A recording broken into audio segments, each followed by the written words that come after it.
తిరిగి న్యూస్కి స్వాగతం.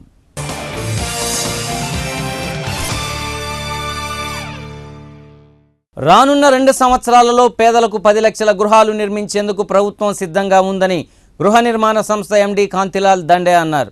జిల్లా పర్యటనకు వచ్చిన ఆయన సిపిఓ సమావేశ మందిరంలో అధికారులతో సమావేశాన్ని నిర్వహించారు. ఈ సందర్భంగా కాంతిలాల్ దండే మాట్లాడుతూ పక్కా ప్రణాళికతో నిర్ణీత లక్ష్యాలను ఛేదించేందుకు సమన్వయంతో కృషి చేయాలన్నారు. ఏడాదికి 5 లక్షల గృహాల చొప్పున 2 సంవత్సరాలలో 10 లక్షల గృహాలను నిర్మించేందుకు ప్రణాళిక సిద్ధం చేశామన్నారు. రాష్ట్ర వ్యాప్తంగా కనీసం నెలకు 40,000 గృహాలను నిర్మించాలన్నారు. జిల్లాలో కనీసం 5,000 గృహాలను పూర్తి చేయాలన్నారు. ఏఈ పరిధిలో 100 గృహాలను పూర్తి చేస్తే నిర్ణీత లక్ష్యాలను పూర్తి చేయవచ్చన్నారు.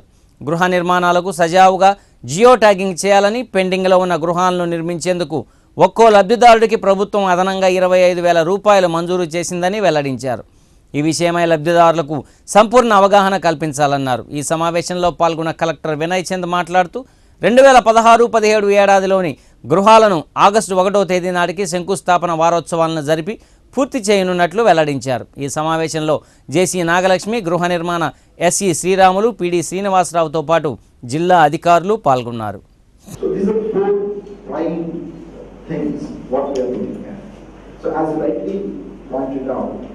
Much of the delay is happening in 2 parameters. One is this job cut, and another thing is your Aadhaar number. Still, we have heritage days with no Aadhaar number and no job cut. Mandal at the village. So, if you can design your program to get this Gram Sabha validation done as quickly as possible, probably that becomes the base for your district, so that this problem can be avoided. Secretary మనం వచ్చాము, ఇంకా select చేసుకోవాలి కాకుండా, so ఈ difficulty నుంచి ఎందుకంటే 17-18 చెప్పినట్టుగా 132 మాత్రమే వచ్చాయి. సో ప్రాబ్లీ ఏటీసీ, బాంబూర్, సిఎస్పురం, బీసీపల్లి, and so many other HM mandals where we have lots of demand for housing. Already మీలో చాలా మంది జాబితాలో ఉన్నారు. ఇప్పుడే ఎండీ గారు చూపిస్తున్నాను. సమ్ ఆఫ్ యూ ఆర్ 0, కొంచెం మీ ఏజ్ అయితే అది చాలా వెరీ అన్ఫార్చునేట్. ప్రధానంగా ఫోకస్ చేయవలసినటువంటి అంశాలు చాలా క్లియర్ గా స్పష్టంగా చెప్పడం. ఈ వైజ్ మానిటరింగ్ ఏదైతే ఉందో అది నాకు కూడా తెలియదు మొన్నటి వరకు. valuable instructions will certainly sir care of the entire machinery and meet the government's targets. Thank you. సంతపేటలోని దివ్యాంగుల బాలుర వసతి గృహాన్ని డిఆర్డీఏ పీడీ మురళి ఆకస్మికంగా తనిఖీ చేశారు. సిబ్బందితో మాట్లాడి వసతులను గురించి తెలుసుకున్నారు. 14 మంది విద్యార్థులు, వంట మనిషి, సంరక్షకుడితో పాటు తదితరులు 7 ఉద్యోగులు పనిచేస్తున్నట్లు ఆయన దృష్టికి తీసుకువెళ్లారు. 2 ఉద్యోగులకు 1 ఉద్యోగి పనిచేస్తున్నట్లు, భవనం అద్దె 30,000 ప్రభుత్వానికి భారం అవుతుంది.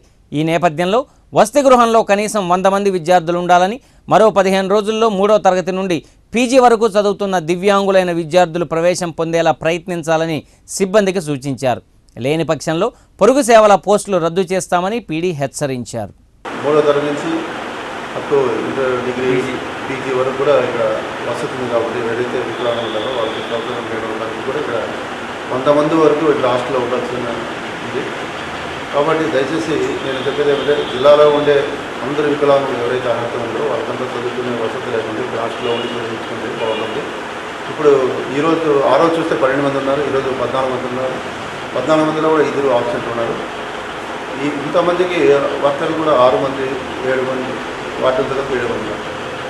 దీనివల్ల ప్రభుత్వం డబ్బు కూడా వృధా కాకుండా ఉండాలంటే వాళ్ళ కోసం పెట్టింది కాబట్టి ఈ అవకాశం అందరూ ఎవరైతే యూనియన్ నాయకులు ఉన్నారో వాళ్ళు కానీ ముఖ్యంగా మానవత్వంతో ఉండే ప్రతి ఒక్కరు కూడా వాళ్ళకి సౌకర్యం లేనటువంటి సౌకర్యం కల్పించే విధంగా ఉంది కాబట్టి భోజన వసతి, హాస్టల్, చదువుకునే వీలుగా వాళ్ళకి స్కూల్కి కానీ కాలేజీకి తీసుకొచ్చే కూడా వాళ్ళకి చేస్తున్నారు. ఇంత మంచి అవకాశం ఉన్నప్పుడు ఈ అవకాశాన్ని సద్వినియోగం చేసుకోవాలి. ఎందుకంటే ప్రభుత్వము ఇంత భరించి దీనికోసం ఇంత ఖర్చు చేస్తుంది కాబట్టి మన ప్రభుత్వం తరఫున కూడా ఇది వృధాగా ఉండుకోవాల్సిన బాధ్యత ఉంది. జిల్లా కలెక్టర్ ఆదేశించినందుకు ప్రతి సోమవారం కూడా మనం అక్కడైతే పనిముట్లు కూడా ఇవ్వడం జరుగుతుంది. ఆ రోజు కూడా మనం ఒక బోర్డు పెట్టడం జరుగుతుంది. జిల్లాలో ఉండే ఎవరైనా చదువుకునే పిల్లలు వికలాంగులు ఉంటే అబ్బాయిలు ఇక్కడ 3వ తరగతి నుంచి పీజీ వరకు కూడా వసతి ఉందని బోర్డు పెట్టడం జరుగుతుంది. ఒంగోలు మున్సిపల్ కార్పొరేషన్లో పనిచేస్తున్న ఎస్ నరేంద్ర ఇంటిపై అవినీతి నిరోధక శాఖ అధికారులు మెరుపు దాడులు నిర్వహించారు. తెల్లవారుజాము నుంచే నరేంద్రకు సంబంధించిన ఇళ్లపై, అతనితో పనిచేస్తున్న కొంతమంది ఉద్యోగస్తుల ఇళ్లపైన 6 చోట్ల ఏకకాలంలో దాడులు నిర్వహించారు. ఈ సందర్భంగా అవినీతి నిరోధక శాఖ డీఎస్పీ తోట ప్రభాకర్ మాట్లాడుతూ, నరేంద్ర మున్సిపల్ కార్పొరేషన్లో రెవెన్యూ ఇన్స్పెక్టర్గా పనిచేయడమే కాకుండా ప్రణాళిక విభాగంలో జీవన్గా విధులు నిర్వహిస్తున్నట్లు, నరేంద్ర అక్రమ ఆస్తులు కలిగి ఉన్నాడని ఫిర్యాదులు అందడంతో దాడులు నిర్వహించామని తెలియజేశారు. ఈ దాడులలో తిరుపతి, గుంటూరు, నెల్లూరు, ఒంగోలు అధికారులు పాల్గొన్నట్లు తెలిపారు. ఇప్పటివరకు నిర్వహించిన తనిఖీలలో నగర పరిధిలో 10 స్థలాలు, 15 భవనాలు బయటపడ్డాయి. భారీగా బంగారు ఆభరణాలు, నగదు బయటపడినట్లు డీఎస్పీ వెల్లడించారు. ఆయన కుమార్తె చదువు కోసం 25 లక్షలు వెచ్చించారని, బ్యాంకులో 4.5 లక్షల నగదు, బంగారు ఆభరణాలున్నట్లు నరేంద్ర వెల్లడించారని డీఎస్పీ తెలియజేశారు. మున్సిపల్ కార్పొరేషన్లో పనిచేస్తున్న శంకర్, సింగరావు, రత్నాకర్, దండూరి శ్రీను ఇళ్లలో కూడా తనిఖీలు నిర్వహిస్తున్నట్లు డీఎస్పీ తెలియజేశారు. ఈరోజు ఒంగోలులో 6 ప్లేసెస్లో ఆయన కొలీగ్స్ ఒక 3 పైన, ఇక్కడ వాళ్ళ ఇళ్లలో, ఇక్కడ మరి వాళ్ళ బంధువుల ఇళ్లలో 6 ప్లేసెస్లో సర్చెస్ జరుగుతున్నాయి. ఇప్పటి వరకు మాకు వచ్చిన సమాచారం మేరకు ఆయనకి 4 బిల్డింగ్స్ ఉన్నాయి. ఇక్కడే ఒక ఆస్బెస్టాస్ రూఫ్ ఉన్నటువంటి ఒక హౌస్ ఉంది. అంటే మొత్తం 5 హౌసెస్ ఉన్నాయి. ఇక్కడే 7 ప్లాట్స్ ఉన్నాయి. ఈ 7 ప్లాట్స్లో కూడా ఒక 4-5 ట్రాన్సాక్షన్లు ఆయన colleagues, bill collector Pendyala Singarao మరియు రత్నాకర్ జూనియర్ అకౌంటెంట్, వాళ్ళ కొలీగ్స్, వీళ్ళు మున్సిపల్ కార్పొరేషన్లో పనిచేసేటువంటి కొలీగ్స్, ఒక అటెండర్ దండూరి శ్రీనివాస్, ఆయన పేరుతో కూడా ఆయన వీళ్ళందరూ కలిసి కూడా ఒక ట్రాన్సాక్షన్ చేస్తున్నారు. ఇవన్నీ కూడా 600 గజాలు ఉన్నటువంటి రామ్నగర్ 620 గజాలు, అట్లా ముక్తినతలపాడు దగ్గర ఒక 620 గజాలు పెద్ద పెద్ద ప్లాట్లు వీళ్ళందరూ కంబైన్డ్గా కొని ఉన్నారు. దాని మీదట వాళ్ళ ఇళ్లలో కూడా సర్చెస్ చేయడం జరుగుతూ ఉంది. ప్రస్తుతానికి మాకు వచ్చిన ఇక్కడ ఎలిసిట్ అయినటువంటి ఈ 4 బిల్డింగ్స్, ఒక ఆస్బెస్టాస్ రూఫ్ హౌస్, అలానే 7 ప్లాట్స్, తర్వాత వాళ్ళ పాపని ఫిలిప్పైన్స్లో మెడిసిన్ చదివిస్తున్నారు. దానికి ఒక 25 లక్షల వరకు ఖర్చు అయింది. ఇప్పటి వరకు 4వ సంవత్సరం జరుగుతుంది. వాళ్ళ బాబు కోనేరు లక్ష్మణ యూనివర్సిటీలో ఫస్ట్ ఇయర్ బీటెక్ చదువుతున్నాడు. వాళ్ళకు ఒక లాకర్ ఉంది ఆంధ్ర బ్యాంకులో వీళ్ళ పేరు మీద, నరేంద్ర వాళ్ళ భార్య ఈయన పేరు మీద. ఆ లాకర్లో వాళ్ళు చెప్పేది గోల్డ్ ఆర్నమెంట్స్ ఒక 4.5 లక్షల రూపాయలు క్యాష్ ఉంది అని అంటున్నారు. ఇప్పుడు మేము ఇంకా ఆపరేట్ చేయాల్సి ఉంది. ఇప్పటి వరకు వచ్చిన సమాచారం మేరకు మాకు దగ్గర 2 crores ఆస్తులు, అంటే మాకు వచ్చినవి ఓన్లీ రికార్డెడ్ వాల్యూసే. మీరు మార్కెట్ వాల్యూ అంటే మీకే తెలిసి ఉంటుంది. అది మీరు ఒక్కొక్క దగ్గర G+2 బిల్డింగ్ ఇక్కడే ఉంది ఒకటి, అక్కడ వాళ్ళ నాన్న ఇచ్చిన దాంట్లో ఇల్లు కట్టి ఉన్నాడు, అదొకటి. గద్దలగుంటలో మొన్న నడమే ఒక ఇల్లు కొన్నాడు, ఇదొక ఇల్లు. తర్వాత ఊర చెరువులో వాళ్ళ మామగారు ఇచ్చిన సైట్లో వీళ్ళ రేకుల షెడ్లు వేసి రెంట్కి ఇచ్చున్నాడు. ఇవన్నీ మాకు రికార్డెడ్ వాల్యూగా అబౌట్ 2 crores డిస్ప్రపోర్షనెట్ అసెట్ కింద మేము ఇప్పటివరకు ఎస్టాబ్లిష్ చేస్తున్నాం. ఇంకా ఇన్వెస్టిగేషన్ చేయాల్సి ఉంది. మిగిలిన ప్లేసుల్లో ఏమేమి జరుగుతున్నాయి, వాటిల్లో ఏమొస్తున్నాయి, ఇంకా లాకర్ చూడాల్సి ఉంది. మహాభారతం కాలం నుండి నేటి వరకు సమాజంలో మహిళ పాత్ర మహోన్నతమైందని ప్రముఖ కవయిత్రి సింహాద్రి జ్యోతిర్మయి చెప్పారు. ప్రకాశం జిల్లా రచయితల సమాఖ్య ఆధ్వర్యంలో కేంద్ర గ్రంథాలయంలో ఏర్పాటు చేసిన మహాభారతంలో మహిళల పాత్ర అనే అంశంపై ఆమె విశ్లేషణాత్మక ఉపన్యాసాన్ని చేశారు. మహాభారత కాలంలో భర్త ఆదరణ కరువై శకుంతల ఎదుర్కొన్న కష్టాలు నేటికీ సమాజంలో మహిళలు ఎదుర్కొంటున్నారన్నారు. మహాభారతం కేవలం కల్పిత పురాణ గాథ కాదని, నన్నయ్య, తిక్కన్న, ఎర్రన్న చేసిన పాత్ర చిత్రణలు సామాజిక కోణాన్ని ఆవిష్కరిస్తాయని చెప్పారు. ఈ సభకు సంస్కృత పండితులు జానకి రామశర్మ అధ్యక్షత వహించారు.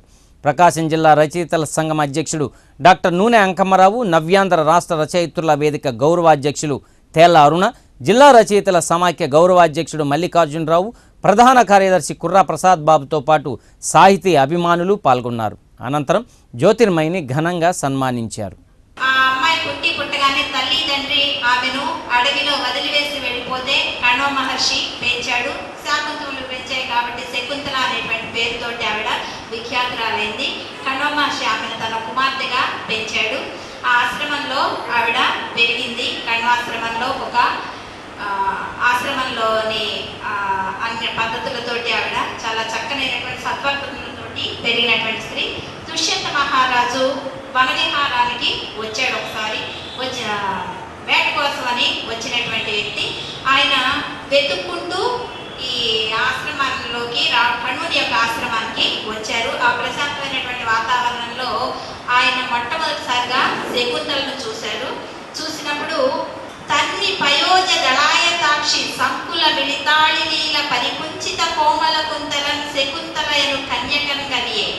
శకుంతల యొక్క సౌందర్యాన్ని సౌకుమార్యాన్ని చూసి ఆయన మొదటి చూపులోనే ఆమె అంటే ఆయన ఇష్టపడటం జరిగింది. తన చూడగానే ఆయన మనసులో ఒక ధర్మ సందేహం కూడా కలిగింది. ఈవిడ క్షత్రియ బ్రాహ్మణ స్త్రీ అయితే ఈవిడ మీద నా మనసు లగ్నమై ఉండేది కాదు, ఈవిడకి తప్పకుండా క్షత్రియ కాంతయ్యే అని చెప్పి మనసులో అనుకున్నారు. ఎందుకంటే ధర్మాన్ని మీరి ప్రవర్తించినటువంటి ప్రభువుగా ఆయన అలా తన మనసులో అనుకున్నారు. బ్యాంకింగ్ రంగంలో అతిపెద్ద సంస్థ అయిన భారతీయ స్టేట్ బ్యాంకు ఒంగోలు వారి మెగా రుణమేళా కార్యక్రమాన్ని ఈ నెల 29, 30 తేదీలలో నగరంలో నిర్వహిస్తున్నట్లు చీఫ్ జనరల్ మేనేజర్ సతీష్ తెలియజేశారు.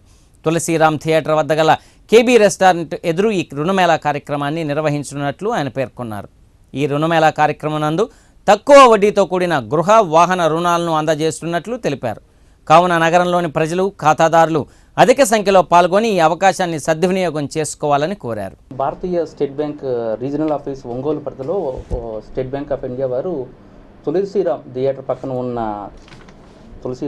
పక్కన ఉన్న దాంట్లో మనము లోన్ మేళా కండక్ట్ చేస్తున్నాం. యాక్చువల్గా ఇది ఎవరైతే హోమ్ లోన్స్ తీసుకోవాలన్నా, పర్సనల్ లోన్స్ తీసుకోవాలన్నా, వ్యక్తిగత రుణాలు, కార్ లోన్తో పాటు టేక్ ఓవర్ లోన్స్ వేరే బ్యాంకులో ఎక్కువ రేట్ ఆఫ్ ఇంట్రెస్ట్ చెల్లిస్తున్న వాళ్ళు ఎవరైనా కూడా ఉంటే వాళ్ళు కూడా ఈ బ్యాంకులో తక్కువ వడ్డీకి రుణాలు తీసుకునే అవకాశం ఇప్పుడు స్టేట్ బ్యాంక్ ఆఫ్ ఇండియా కల్పిస్తుంది. దీని సందర్భంగా మేము రేపు శనివారం, ఆదివారం తులసిరామ్ థియేటర్ పక్కన ఉన్న హాల్లో ఒక 2 days రుణమేళా చేస్తున్నాం. ఇందులోని మేము కార్ లోన్, పర్సనల్ లోన్తో పాటు ఎవరికైనా వెల్త్ మేనేజ్మెంట్ అంటే వాళ్ళు ఇన్వెస్ట్మెంట్ ఇందులో చేయాలి ఏంటి అని ఒకవేళ ఏమైనా సలహాలు, సంప్రదింపులు కావాలన్నా, కొంతమందికి ఏమవుతుంటే క్రెడిట్ కార్డ్స్ తీసుకోవాలన్న ఉద్దేశంలో కొంతమంది ఉంటారు, అలాగే ఇన్సూరెన్స్ గురించి తెలుసుకోవాల్సి కొంతమంది ఉంటారు. సో యాక్చువల్గా ఏమైందంటే స్టేట్ బ్యాంక్ ఆఫ్ ఇండియా ఇప్పుడు చాలా వడ్డీ రేట్లు చాలా తక్కువలో 8.35%తో అంటిస్తుంది. అంటే 30 years కానీ ఎవరైనా లోన్ కానీ తీసుకుంటే ఈఎంఐ 758 రూపాయలు పడుతుంది. 758 రూపాయలు చాలా తక్కువ. ఇంతకుముందు అది 900, 850 ఉండేది. ఇప్పుడు రేట్ ఆఫ్ ఇంట్రెస్ట్ తగ్గించడం వల్ల 758. అలాగే కార్ లోన్ ఎవరైనా తీసుకుంటే 7 సంవత్సరాలకు కానీ తీసుకుంటే అది ఇంచుమించు 1596 రూపాయలు. ఇంతకుముందు ఎంత ఉండేది, ఒక 1670 రూపాయలు ఉండేది. ఇప్పుడు రేట్లు బాగా తగ్గించి 1596 వరకు పడుతుంది. ఇవి బులెటిన్లో విశేషాలు. మరిన్ని వార్తలతో మరో బులెటిన్లో తిరిగి కలుద్దాం. అప్పటి వరకు కీప్ వాచింగ్ శ్రీకాంత్ కేబుల్ వి ఛానల్.